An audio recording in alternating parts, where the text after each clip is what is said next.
बोलिए सद्गुरुदेव भगवान की, गुरु माता की, भगवान भोलेनाथ की, माता कामाख्या की, सभी संतों की, गौ माता की, बोले सच्चे दरबार की, करौली शंकर महादेव धाम की, गंगा मैया की, हर हर महादेव। पूर्णिमा के आज इस पावन दिवस पर आप सभी का करौली शंकर महादेव धाम के दरबार में बहुत बहुत स्वागत है।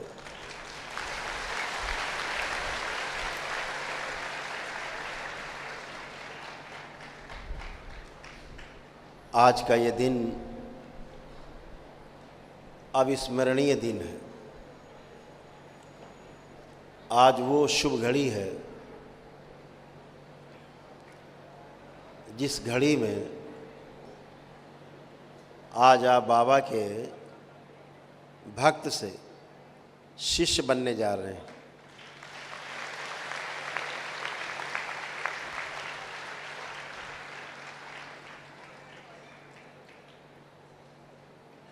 आज बहुत खुशी का दिन है। इस दिन के लिए, पूर्ण गुरु की तलाश के लिए हजारों जन्म लेता है जीवन, तब किसी एक जीवन यात्रा में बाबा जैसे पूर्ण गुरु मिलते हैं।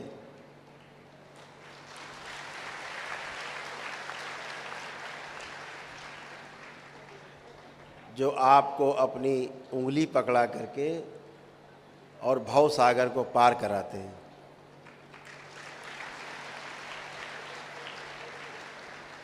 आज ये बहुत अद्भुत दिन है। यहाँ बैठे हजारों लोगों में से तमाम लोग ऐसे हैं जो निश्चित रूप से इस दरबार का नाम रोशन करेंगे।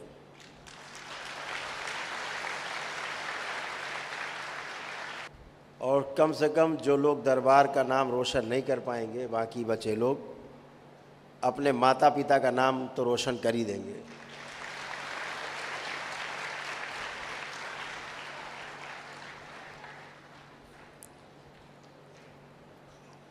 जिसके लिए मनुष्य इस संसार में जन्म लेता है,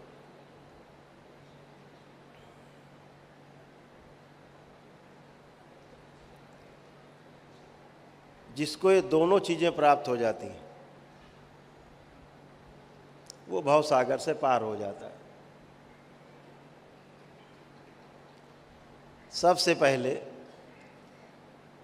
तो एक अच्छा कुल, जहाँ हमें सबसे पहले संस्कार मिलते हैं। हमारा अपना वंश, हमारा कुल,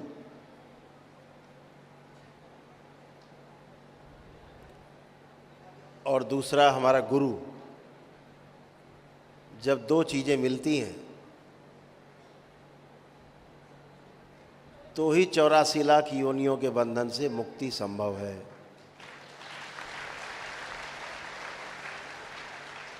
आप सभी ने ये प्रमाणित किया कि आपका कुल इस योग्य था कि आपको पूर्ण गुरु मिले।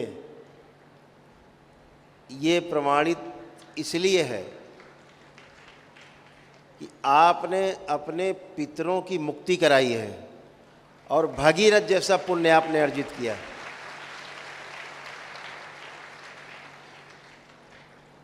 आपके साथ साथ आपके पितृ भी बहुत भाग्यशाली, सौभाग्यशाली, परम सौभाग्यशाली रहे हैं, जिन्होंने मुक्ति पाई है और जिनको मुक्ति आपने दिलाई है। तो निश्चित रूप से आपका कुल सर्वोच्च है और इसीलिए आपको बाबा जैसे गुरु मिले।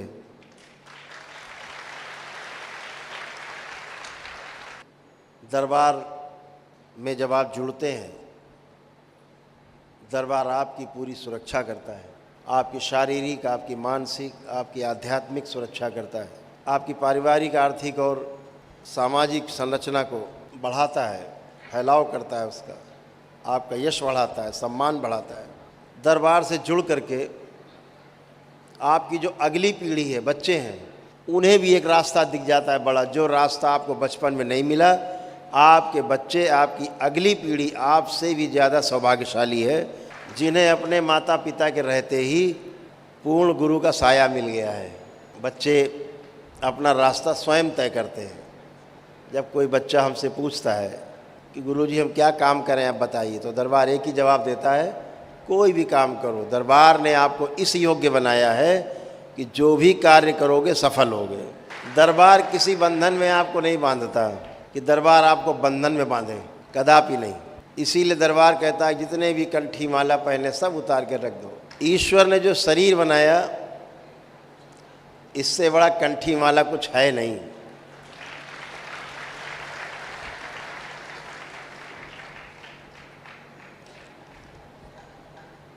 इसीलिए जो आप एक धागा बांधते हो कमर में, दरबार का एक बंधन है, जिसमें वो बंधन बोला जाता है क्योंकि बांधा जाता है, इसलिए बंधन बोला जाता है।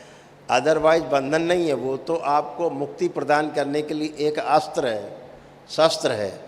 जब आप कष्ट में होते हो, बाबा माँ को ध्यान करते हो, अपने कष्ट के लिए प्रार्थना करते हो, बाबा जो हमें ये कष्ट हो रहा है इसकी स्मृति नष्ट कर दी जाए, और 3 बार ओम नमः शिवाय बोल के जब आँख खोलते हो, बंधन पे 3 बार हाथ मारते हो ओम नमः शिवाय बोल के, कष्ट गायब हो चुका होता है। दरबार कहता है कि इस बंधन में भी हमको नहीं बंधना है। जैसे ही 6 माह पूरे हो जाएं, लेपन आदि हो जाए, इस बंधन को भी उतार के बाबा से प्रार्थना करके, अगरबत्ती से धूपित करके, और इसको गंगा जी में या किसी शुद्ध पवित्र नदी के जल के में प्रवाहित कर देना है, सदा सदा के लिए। जैसे ही आप बाबा से प्रार्थना करते हो इसको प्रवाहित करने के लिए, इस बंधन को त्यागने के लिए, आप बाबा के, माँ के प्रेम के बंधन में अपने आप ही बंध जाते हो आजीवन के लिए। ये जो प्रेम बंधन है ये अटूट है, और इसी की तलाश है आदमी को, चाहे परिवार में हो, चाहे समाज में हो, चाहे ज्ञान अर्जन के क्षेत्र में हो, अध्यात्म में हो, चाहे सन्यास में हो। और आखिर में एक दिन ये बंधन भी टूट जाता है, मोह का बंधन भी टूटता है, और वही असली मोक्ष है। वही मोक्ष है जहाँ हम स्वयं सारे बंधन तोड़ लेते हैं।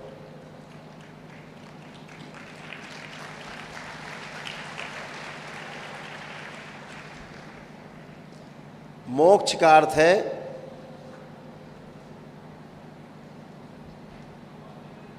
दुख से मुक्ति, प्रश्नों से मुक्ति, समस्याओं से मुक्ति। जो कुछ भी दिख रहा है सबके मोहों से मुक्ति, यही मोक्ष है।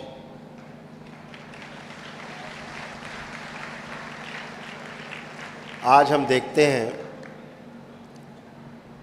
कि तमाम जो बहुत पहले लोग दीक्षा ले चुके हैं, 1.5 वर्ष हो गए दीक्षा लिए, एक एक करके चरण पार करते जा रहे हैं। उनमें से हजारों लोग ऐसे तैयार हो चुके हैं जो समाज की सेवा दरबार जैसे कर रहा वैसे कर सकते हैं।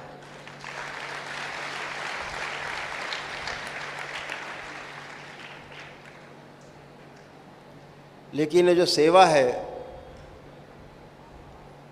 इसके भी कुछ छोटे छोटे नियम हैं। जब उस क्षेत्र में आप जाते हो, अभी तो आप मंत्र दीक्षा में जा रहे हैं, आप में से तमाम लोग आगे बाबा के साथ चलेंगे तो तंत्र की दीक्षा में जाएंगे। तो जो सेवा के क्षेत्र में जाना चाहते हैं वो समाज की सेवा के लिए वो तंत्र की दीक्षा में जाते हैं। स्वयं को जानना चाहते हैं वो तंत्र की दीक्षा में जाते हैं। और जो अपने परिवार की सेवा ही करना चाहते हैं, स्वयं की सेवा ही करना चाहते हैं, राजसी भोग में ही रहना चाहते हैं, वो मंत्र दीक्षा तक सीमित रह जाते हैं, अपने परिवार की सेवा कर पाते हैं। जो समाज की सेवा करना चाहते हैं वो आगे तंत्र की दीक्षा में जाते हैं और थोड़ा सा एक कदम आगे बढ़ाते हैं। तो ऐसे तमाम लोग तैयार हो चुके हैं, जिनका बहुत शीघ्र दरबार अलग से सम्मेलन बुला करके उनको चिन्हित करने का काम किया है। लास्ट टाइम भी चिन्हित किए गए थे कुछ लोग, आगे भी चिन्हित किए जाएंगे, जिनके साथ दरबार अपना समय लगाएगा। तो आप सभी लोग, पुणे से आप सभी का स्वागत आपके नए जीवन में प्रवेश के लिए, 84 लाख योनियों के जन्म मरण के बंधन से मुक्ति के प्रयास में ये आपका जो पहला कदम है उसका बहुत बहुत स्वागत है। आप सभी का स्वागत है।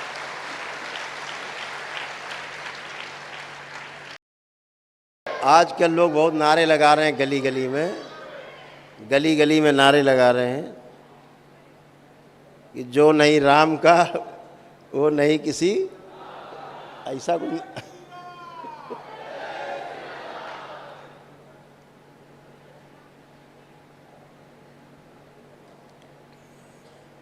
भविष्य में बहुत कुछ अच्छा होने वाला है। भगवान राम का जन्म स्थल सज गया है, सज रहा है और भव्य होता जा रहा है। ऐसे ही काशी विश्वनाथ धाम भी सज गया है पूरा, और बहुत शीघ्र जो है भोलेनाथ नए रूप में प्रकट होंगे काशी विश्वनाथ धाम में।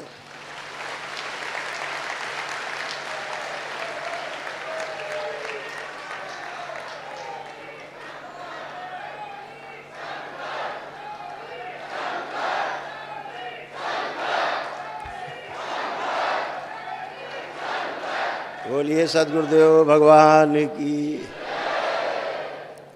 और ऐसा लगता है दरबार को, एक गांव में हम लोग कहावत कहते थे, बच्चे चिल्लाते थे, हम लोग नारे लगाते थे, हाथी घोड़ा पालकी। तो वो भी बहुत जल्दी हमें लगता है।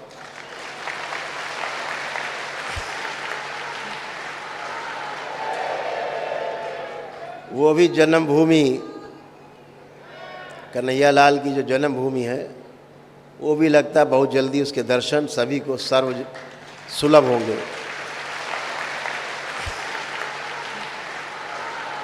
शालीनता से सब होता जा रहा है, बहुत शालीनता से, प्रेम से, बगैर किसी को क्षति पहुंचाए, बहुत प्रेम से हो रहा है। ये स्वर्णिम युग है,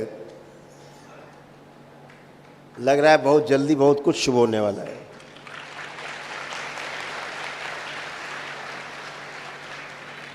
और इसीलिए लगता है कि दरबार ने 2 जगह से पदयात्राएं शुरू करी हैं, जहां पुण्य मिलता है पदयात्रा करने के बाद एक दिवसीय।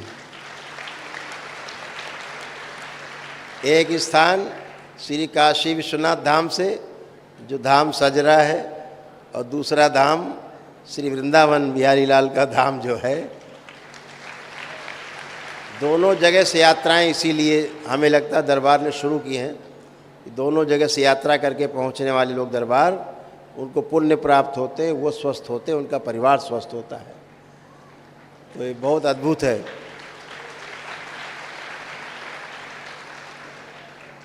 तो एक छोटा सा ध्यान कर लिया जाए।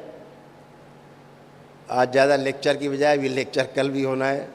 अभी तंत्र दीक्षा के लोग हैं, कल चयन होगा उनका। फिर तो एक छोटा सा ध्यान किया जाए, सभी लोग ध्यान करेंगे उसके लिए। और एक चीज़ का ध्यान रखेंगे, ध्यान करने के लिए मुद्रा की आवश्यकता होती है। तो चाहे ज्ञान मुद्रा में आप बैठ सकते हो, अगर आपका अभ्यास हो, ना हो तो दोनों उंगलियां आपस में ऐसे फंसा के ऐसे रख सकते हैं नाभि के पास आराम से, या बाईं हथेली के ऊपर दाईं हथेली रख के और उसको नाभि के पास ऐसे रख सकते हैं, जो आपको उचित लगे। अपने सुख आसन में बैठ करके, जिस आसन में आपको अच्छा लगे, केवल वज्रासन में नहीं बैठना है, बस पैर आपके क्रॉस होने चाहिए, जैसे पलथी लगा के बैठे हैं। जो भी आसन आपको प्रिय हो, पद्मासन, सुखासन, जो भी आपको, वैसे आप बैठ सकते हैं। और जब भी आपको बताया जाएगा भी, तो मूलाधार चक्र से लेकर के जो हमारे 7 चक्र हैं, सूक्ष्म रूप से हमारे शरीर में अंकित है। मूलाधार, स्वाधिष्ठान, मणिपूरक, अनाहत, विशुद्धि, आज्ञा चक्र और सहस्रार चक्र, ऐसे 7 चक्र हैं। तो मूलाधार चक्र का अर्थ है कि हमारे मल मूत्र द्वार के बीच में जो स्थान है, वहाँ से पहला चक्र कहा जाता है। जहाँ पर आप पलथी लगाते हैं और आपकी एड़ी जहाँ टच करती है जाके नीचे, वो स्थान, तो मूलाधार का स्थान है। मूलाधार से अभी आप ऊपर उठ पाए हैं कि नहीं उठ पाए हैं, तो आपको मूलाधार में हमेशा कष्ट रहेगा, हमेशा आपको कब्ज रहेंगे, और मूलाधार में आपके मल मूत्र द्वार में आपको कष्ट रहेंगे। ये प्रमाण है उसके। तो वहाँ पे ध्यान देते हुए और धीरे धीरे ऊपर की ओर चढ़ेंगे। जब बताएंगे, बोलते जाएंगे, तो आपको मध्याह्न में यहाँ पर दोनों भवों के मध्य में आपको आकर के स्थिर होना है, ठीक है, जिसे हम आज्ञा चक्र बोलते हैं। तो वहाँ आकर के अपने आप को स्थिर होना है, नेत्र बंद करके। गणेश की महिमा, हर चीज़ लिखने के पहले ऊपर लिखा जाता है श्री गणेशाय नमः। तो श्री गणेश की महिमा बहुत अद्भुत है। बिना गणेश की वंदना किए आप पूजन भी नहीं करते, न कराया जाता। हमारे ब्राह्मण देवता भी शुरुआत उन्हीं से करते हैं। ऐसे ही कुंडलिनी साधना में भी सबसे पहले श्री गणेश ही हैं, सबसे पहले गणेश द्वार है। इसकी कभी विवेचना करेंगे तो समय पे, तो ध्यान से सुनिएगा उसको वीडियो में, कि गणेश प्रथम क्यों हैं। गणेश जी को जब उनका सिर काट दिया था भगवान शिव ने, तो हाथी का ही सिर क्यों लगाया। गणेश जी की सूंड ही क्यों है, बड़े बड़े कान क्यों हैं। गणेश जी ये सब चीज़ें क्यों खाते हैं जो दिखाया गया है, ये सब चीज़ें आपको बाद में बताएंगे। इसकी आध्यात्मिक विवेचना करेंगे, इसको डिकोड करेंगे। जैसे श्री राधा श्री कृष्ण को डिकोड किया, जैसे रावण राम श्री कृष्ण को डिकोड किया, उनकी रानियों को, पटरानियों को डिकोड किया, ऐसे ही श्री गणेश क्या हैं आध्यात्मिक जगत में, उनकी कितनी महत्ता है, इसके बारे में बताएंगे कि श्री गणेश ही क्यों। सबसे पहले गणेश द्वार ही है, उसके बाद ग्रंथियां हैं, ब्रह्मा ग्रंथि, विष्णु ग्रंथि, महेश ग्रंथियां हैं, उसके बाद अन्य अन्य अन्य चीज़ें हैं। लेकिन सबसे पहले गणेश द्वार ही है जहाँ से हम यात्रा शुरू करते हैं। अगर गणेश द्वार बंद है तो आप कुंडलिनी की यात्रा कभी भी शुरू नहीं कर सकते, आप कहीं ऊपर नहीं जा सकते। नीचे तो है ही, धारा में बह सकते हैं, राधा में बहने का जुगाड़ नहीं है। तो सभी को साधना के समय नीचे से ही चलना होता है और अपने आज्ञा चक्र पे दोनों भवों के मध्य स्थान पे, ध्रुव मध्य पे अपना ध्यान केंद्रित करना है। अभी म्यूजिक बजेगा, उस म्यूजिक के साथ साथ आपको चलना है। पूरा ध्यान आपका, कान आपके पूरे उसी संगीत पर रहेंगे, संगीत पर पूरा ध्यान। और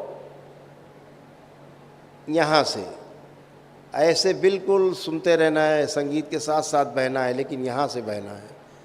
समझो कि यहाँ से सुन रहे हैं, कान से नहीं। हम अपने त्रिनेत्र से सुनने की कोशिश कर रहे हैं। नेपाल से बाबा के कुछ शिष्य आए, नेपाल से वो लोग यहाँ रेलिंग के पास आ जाएं।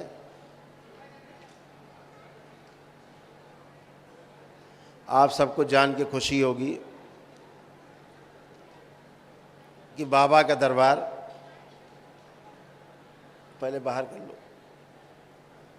हाँ, पहले बाहर कर लो फिर अंदर। नेपाल में काठमांडू में बाबा का दरबार सजने जा रहा है बहुत जल्दी, जिसे सब नेपाल के जो भक्त हैं, बाबा के शिष्य हैं, वो सब मिलके चलाएंगे एक साथ, और पूरे नेपाल वासियों के लिए वहाँ पर एक ये तोहफा होगा। नेपाल से रोज़ 10-5 परिवार रहते हैं दरबार में। आज तो लग रहा है कि 100 परिवार के आसपास। तो दरबार का नेपाल में रजिस्ट्रेशन भी हो चुका है, ये भी आपको खुशखबरी दे दी है।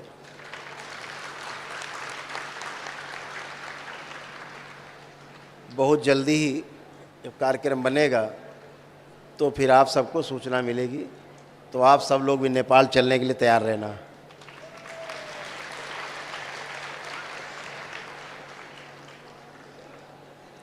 तो हम लोग एक सम्मेलन पूर्णिमा का काठमांडू में मनाएंगे, भगवान पशुपतिनाथ के द्वार पे।